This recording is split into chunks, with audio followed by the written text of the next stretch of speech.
Assalamualaikum warahmatullahi wabarakatuh. Perkenalkan, nama saya Abdan Syakuro dengan NIM 118501147. Di sini saya akan menjelaskan tentang algoritma K-nearest-Nickborn. Di sini saya mempresentasikan sebagai dari mata kuliah kecerdasan buatan dengan dosen pengampu Ibu Opalisa. Apa itu algoritma K-nearest-Nickborn? Algoritma K-nearest-Nickborn merupakan sebuah metode untuk melakukan klasifikasi terhadap objek berdasarkan data pembelajaran yang jaraknya paling dekat dengan objek tersebut. Ada banyak cara untuk mengukur jarak kedekatan antara data baru dengan data lama, atau yang biasa disebut data training. Di antaranya adalah Euclidean distance dan Manhattan distance atau city block distance. Yang paling sering digunakan adalah Euclidean distance, yaitu dengan rumus akar A1 kurang B1 kuadrat tambah A2 kurang B2 kuadrat sampai dengan AN kurang BN kuadrat. Untuk melakukan pembobotan variabel dilakukan dengan metode perbandingan pasangan. Bobot variabel ditentukan dengan cara normalisasi vektor eigen. Seperti kita bisa lihat pada tabel di samping, ada 9 klasifikasi pembobotan dari 1 sampai dengan 9. Lalu untuk melakukan pembuatan nilai variabel yang mempunyai kemiripan digunakan fungsi sebagai berikut. Itu different A, I, BI jika termasuk 0 jika A, I sama dengan B, dan 1 jika A tidak sama dengan B, di mana A dan B adalah nilai kategori. Jika nilai variabel antara dua record yang dibandingkan sama dengan nilai jaraknya 0, maka nilai variabel mempunyai kemiripan atau kedekatan, maka diberi bobot 0,5. Sebaliknya, jika nilai variabel berbeda, maka akan diberi bobot 1, artinya tidak mirip sama sekali. Seperti pada tabel samping ini. Untuk menghitung kemiripan kasus digunakan rumus similarity kesamaan P dengan Q, yaitu sigma FP kali Q dikali W dibanding per W. Sini saya akan mengambil studi kasus, yaitu implementasi algoritma K-nearest-Nickborn sebagai pendukung keputusan klasifikasi penerima beasiswa PPA dan BBM.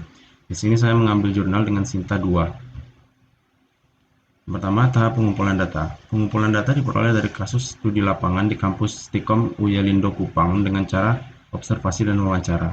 Data berupa histori mahasiswa penerima beasiswa peningkatan prestasi akademik atau PPA, dan bantuan belajar mahasiswa atau BBM pada tahun 2012-2013 sebagai data latih atau data training. Juga digunakan data mahasiswa calon penerima beasiswa PPA dan BBM sebagai sampel untuk menguji sistem yang akan dibangun dengan analisis algoritma K-nearest-Nickborn. Dari data yang dikumpulkan, diperoleh rata-rata IPK mahasiswa penerima beasiswa PPA dan BBM berkisar dari 3,00 sampai dengan 3,50 dan didominasi oleh mahasiswa semester 6, serta penghasilan orang tua lebih dari 1 juta rupiah. Tahap selanjutnya itu penentuan variabel.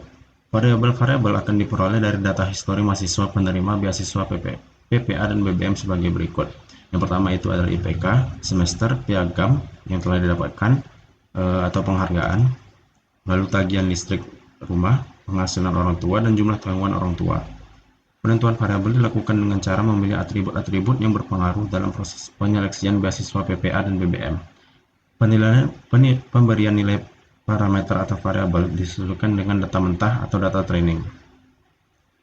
Di sini kita bisa melihat hasil dari penentuan variabel, yaitu ada IPK dengan 3 kategori, yaitu 2,50 sampai dengan 3,00, dan yang terakhir itu 3,52 sampai dengan 4,00. Variabel kedua yaitu semester, ada 6 kategori, semester 2, 3, 4, 5, 6, dan 7. Lalu penghasilan orang tua, kategori pertama itu Rp100.000 sampai dengan Rp500.000, yang kedua Rp100.001 sampai dengan Rp1 juta, yang ketiga Rp1 juta sampai dengan Rp2 juta, yang keempat itu lebih dari 2 juta. Yang kategori keempat itu piagam, terbagi dari 4 kategori lagi, ada yang tidak ada yang setingkat wilayah atau provinsi, tingkat nasional, dan tingkat internasional. Yang kelima itu tagihan listrik, terbagi 3 kategori, yaitu Rp10.000 sampai dengan Rp50.000, Rp50.001 sampai dengan Rp150.000, dan yang terakhir lebih dari Rp150.000. Yang keenam, tanggungan orang tua, terbagi dari 4 kategori, yaitu 1 orang, 2 orang, 3 orang, dan lebih dari 3 orang. Selanjutnya kita menentukan bobot variabel. Pembobatan dilakukan untuk melakukan pengukuran jarak antara atribut. Bobot jarak atribut diberikan nilai antara 0 sampai dengan 1. Pembobatan variabel dilakukan dengan metode perbandingan pasangan variabel dengan skala yang sudah ditentukan. Di sini variabel yang sudah ditentukan itu IPK dengan bobot 0,4118. Bisa dilihat. Baik, selanjutnya kita menentukan nilai kedekatan variabel. Jika rentang nilai pengukuran tidak jauh berbeda, maka dapat menggunakan persamaan yang diferen A, B, bla bla bla bla. Lanjut.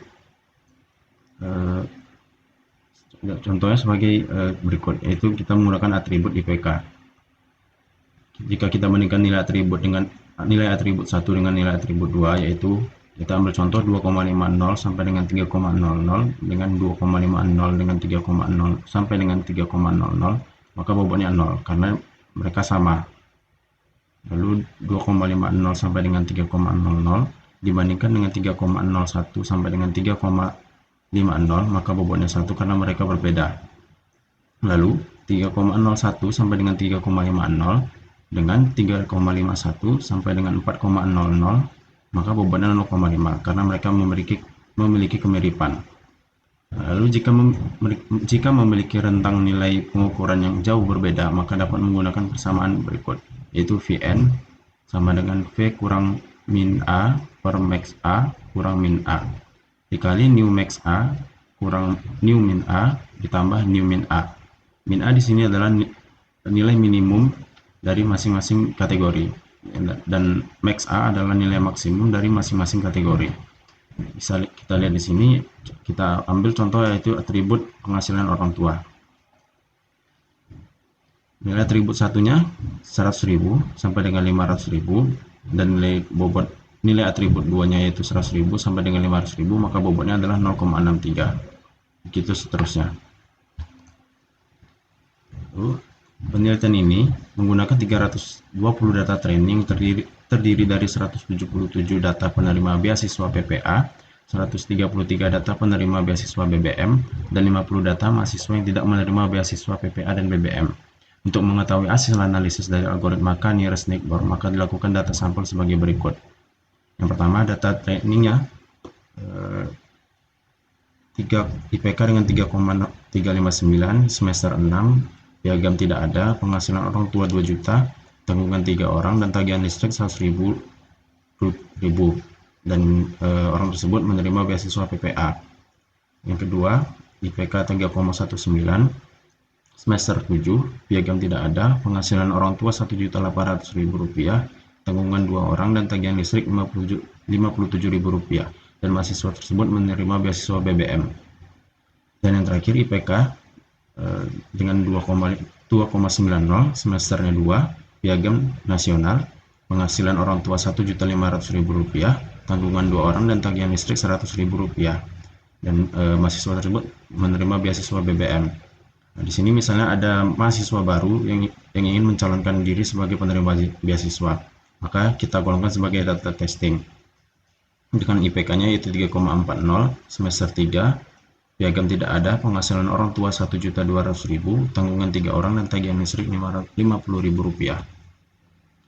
Untuk menghitung kedekatan kasus antara data training dan data testing, digunakan persamaan yang tadi, yaitu PQ sama dengan sigma F kali FP kali Q dikali WI per WI. Untuk mengetahui apakah data testing termasuk klasifikasi beasiswa PPA atau BBM, dapat dilakukan langkah-langkah berikut. Yaitu kita membandingkan kedekatan antara kasus baru atau data training dengan kasus baru atau data testing dengan data trainingnya. Yang pertama kita membandingkan dengan data nomor 1, itu IPK-nya yang data trainingnya 3,59, data testingnya 3,40. Maka bobotnya adalah 0,50 dengan bobot variabel 0,41. Semester 6 dibandingkan dengan semester 3, maka bobotnya 1 dan bobot variabelnya 0,10. Piagam tidak ada dengan tidak ada, itu sama dengan 0, dan bobot variabel 0,07.